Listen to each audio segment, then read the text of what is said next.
ओम नमः शिवाय। शिव महापुराण रुद्र संहिता कुमारखंड अध्याय 3। स्वामी कार्तिकेयનું ચરિત્ર। નારદજી બોલ્યા, હે સૃષ્ટિના કર્તા, આ પછી ત્યાં શું થયું તે મને કૃપાવંત થઈને કહો। બ્રહ્મા બોલ્યા, હે પુત્ર, વિધિથી પ્રેરાયેલા વિશ્વામિત્રનું આગમન થયું। જ્યાં બાળકનો જન્મ થયો હતો, બાળકને જોઈને ઋષિ પ્રસન્ન થયા। તેમના પ્રતાપને જાણીને ઋષિ વિશ્વામિત્રે તેમની સ્તુતિઓ કરી। ત્યારે આ અત્યંત ઉત્સવ આપનાર બાળકે વિશ્વામિત્રને કહ્યું, હે મહાજ્ઞાની, તમે શિવજીની ઈચ્છાથી જ એકાએક અહીં આવ્યા છો, તેથી તમે વિધિપૂર્વક મારા સંસ્કાર કરો। હવે આજથી તમે મારા પુરોહિત છો। નિસંદેહ હવે આપ બધાના પૂજ્ય છો। ત્યારે નિશ્ચય પામીને વિશ્વામિત્રે તે બાળકને કહ્યું, હે પુત્ર, હું બ્રાહ્મણ નથી, પરંતુ ગાધિક ક્ષત્રિયનો પુત્ર છું। હું બ્રાહ્મણનો સેવક છું અને લોકો મને વિશ્વામિત્ર કહે છે। તમે કોણ છો? આનંદદાયક બાળક કહેવા લાગ્યો, હે વિશ્વામિત્ર, હવે તમે મારા વરદાનથી બ્રહ્મર્ષિ થયા છો। નિસંદેહ હવે વશિષ્ઠ વગેરે તમારા પ્રશંસક થશે। હું આજ્ઞા આપું છું કે તમે મારા સંસ્કાર કરો અને ગુપ્ત રહસ્ય કોઈને પણ કહેશો નહીં। પછી તો વિશ્વામિત્રે તે બાળકનો જાત કર્મ સંસ્કાર કર્યો અને તે બાળકે પણ પ્રસન્ન થઈને સાચું જ્ઞાન આપ્યું। હે મિત્ર, આ તમે એ બાળકની એક લીલા કહી, હવે તેની બીજી લીલા સાંભળો। તે જ સમયે શ્વેત નામક એક બીજા મહર્ષિએ તે દિવ્ય અને પરમ બાળકનો આકાર જોયો। તેને આલિંગન અને ચુંબન કરીને તેમણે તેને શક્તિ અને શસ્ત્ર અર્પણ કર્યા। આ શક્તિ લઈને કૌંચ પર્વત ઉપર ચડી ગયો અને તેના શિખર ઉપર પ્રહાર કર્યો। તે શિખર નીચે પડ્યું। આ જોતા વીર રાક્ષસો તેમને મારવા આવ્યા, પરંતુ કુમારે બધાના ઉપર પ્રહાર કર્યો અને તેમનો નાશ કર્યો। ત્રૈલોક્ય કાપી ઉઠ્યું। આ જોઈને દેવતાઓ સહિત શિવજી ત્યાં આવ્યા અને ઇન્દ્રે તેમનો દક્ષિણ બાજુએ વ્રજનો પ્રહાર કર્યો, જેને પરિણામે શાખા નામનો એક મહાબળવાન બીજો મનુષ્ય તેમાંથી ઉત્પન્ન થયો। ઇન્દ્રે તેના ડાબા પડખે પ્રહાર કર્યો, તેનાથી વિશાખ નામનો બીજો પુરુષ ઉત્પન્ન થયો। પછી ઇન્દ્રે તેને હૃદયમાં માર્યું, તેના પરિણામે નૈગમ નામક એક મહાબલી પુરુષ પ્રગટ થયો। આ ચારે સ્કંદ થયા, જે ઘણા ચોર હતા। હવે આ ચારે બળવાન ઇન્દ્રને મારવા માટે દોડ્યા। ઇન્દ્ર ભયભીત થઈને તેમને ચરણમાં આવ્યા। તે બાળક સ્વર્ગમાં પહોંચ્યો। ત્યાં એક સરોવરમાં સ્નાન કરતી કૃતિકા નામક 6 સ્ત્રીઓ તેને પકડવા દોડી।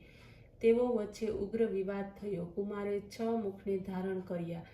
એક એક એમ વારાફરતી તે બધાના સ્તનનું પાન કર્યું। તે પ્રસન્ન થઈને કુમારને પોતાના લોકમાં લઈ આવી ઘણા પ્રેમપૂર્વક પોતાના દૂધ પીવડાવીને તે બાલકનું પાલન કર્યું। ત્રૈલોક્ય દુર્લભ વસ્ત્રો પહેરવાને આપ્યા, ઉત્તમોત્તમ આભૂષણો આપ્યા। આ કૃતિકાઓ પોતાના આંખ આગળની બાળકને દૂર રાખતા ન હતા। મહાકાંતિવાળા આ બાળકને તેઓ પુષ્ટિ કરતા। મહા ઉન્નતિ કરનાર બાળક દેવોની સભામાં પોતાનું પરાક્રમ બતાવવા લાગ્યો। આ કર્તવ્યને જોઈ વિષ્ણુ વગેરે દેવતાઓ તથા ઋષિઓ મહાવિસ્મય પામ્યા। તે બાળકને પૂછવા લાગ્યા, આપ કોણ છો? બાળક કંઈ બોલ્યો નહીં, પણ પોતાના સ્થાને પ્રત્યે આવી પૂર્વની માફક ગુપ્ત રીતે રહેવાનો સ્વીકાર કર્યો।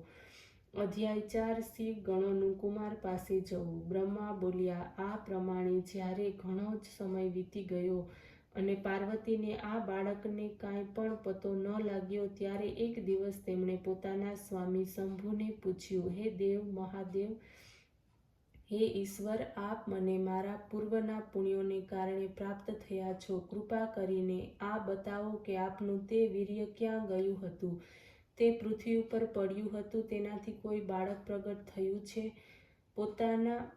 પાર્વતીના આ વચન સાંભળીને જગદીશ્વર દેવતાઓને મુનિઓને બોલાવીને પૂછ્યું કે, હે દેવતાઓ, મારો અમોઘ વીર્ય ક્યાં છે? તેને કોણે છુપાવ્યું છે?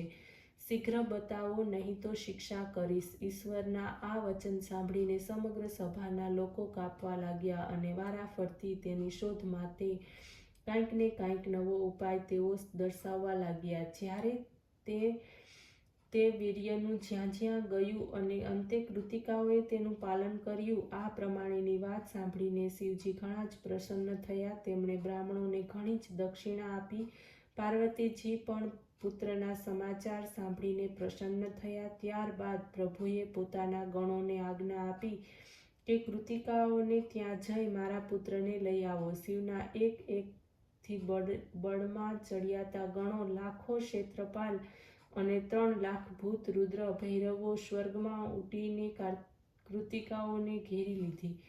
કૃતિકાઓ ભયથી વ્યાકુળ બની. ત્યારે તેમણે બ્રહ્મ તેજથી પ્રકાશમાન કાર્તિકેયને કહ્યું કે હે વત્સ, શું તમે જોતા નથી કે આ અસંખ્ય સેનાઓએ તમારા ઘરને ઘેરી લીધું છે? હવે શું કરીએ? ક્યાં જઈએ? ઘણો મોટો ભય ઉપસ્થિત થયો છે. કાર્તિકેય બોલ્યા, હે કલ્યાણીઓ, હું છું ત્યાં સુધી આ ભયનો લેશ માત્ર વિચાર ન કરશો.